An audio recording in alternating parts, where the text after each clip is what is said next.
The slide deck was flawless, but my brother's hand, hovering over my laptop just before the pitch, was the only flaw that mattered. The boardroom hummed with a quiet, predatory energy. Marlo Vance, was about to present the acquisition strategy that would save my family's firm. Across the glass table, my father, Charles, gave a curt nod. My brother, Julian, smiled, the same empty, brilliant smile that had outshone me for 26 years. I opened my laptop, and the world tilted. The complex financial models were gone. In their place, a single, flashing cursor blinked on a blank screen. A wave of cold dread washed over me, followed by a stunning clarity. This wasn't an accident. It was an execution. They'd spent a lifetime preparing me for this moment, not to lead, but to fall quietly. My first memory of their method was at 12, building a functional robot for a tech fair. Julian, 14, had cobbled together a few blinking lights. When the judges came, my father stepped smoothly in front of my table, gesturing to Julian's display. "This one's the visionary," he'd said. "The other? She's the diligent engineer." The trophy went to Julian. My mentor, a sharp-eyed retired partner named Eleanor, found me later. "They've given you the role of the foundation, Marlo," she'd said, her voice low. "But remember, skyscrapers fall without one." The pattern crystallized in every accolade they redirected, every opportunity of mine that became a story about Julian's mentorship. My solo-developed app was a great family effort. My Harvard acceptance was framed as a testament to the Vance legacy. I was the silent architect.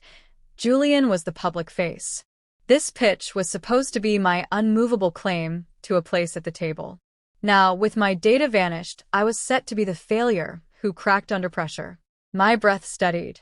Eleanor's final gift, a sleek silver pen drive she'd slipped into my hand at dawn, felt heavy in my blazer pocket. "When the floor falls out," she'd winked, "use the blueprint." I hadn't understood then. I rose. "Apologies. A technical glitch." One moment. My voice didn't shake. I walked toward the AV console at the back, feeling Julian's triumphant gaze and my father's disappointed sigh follow me. The young technician saw my face and wordlessly offered the interface cable. I didn't restore my files. Instead, I inserted Eleanor's drive.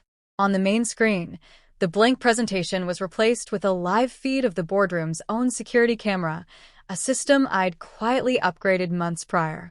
The feed rewound 10 minutes in perfect silence, filling the massive screen. The room watched themselves, confused. Then they saw it.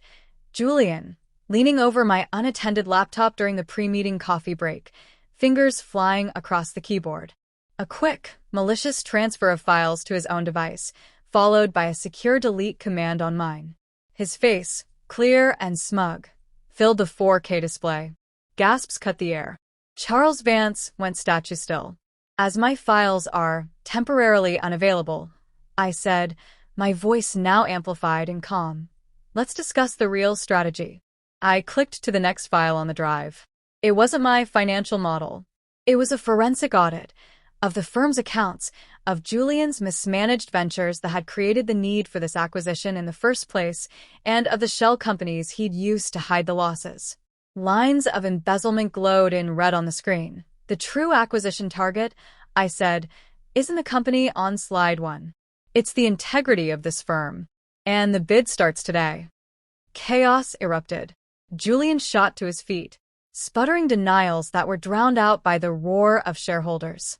My father stared at the evidence, his empire crumbling not from external threat, but from the rot he'd nurtured. I didn't wait for the verdict. I collected my empty laptop and walked out. The hallway was silent.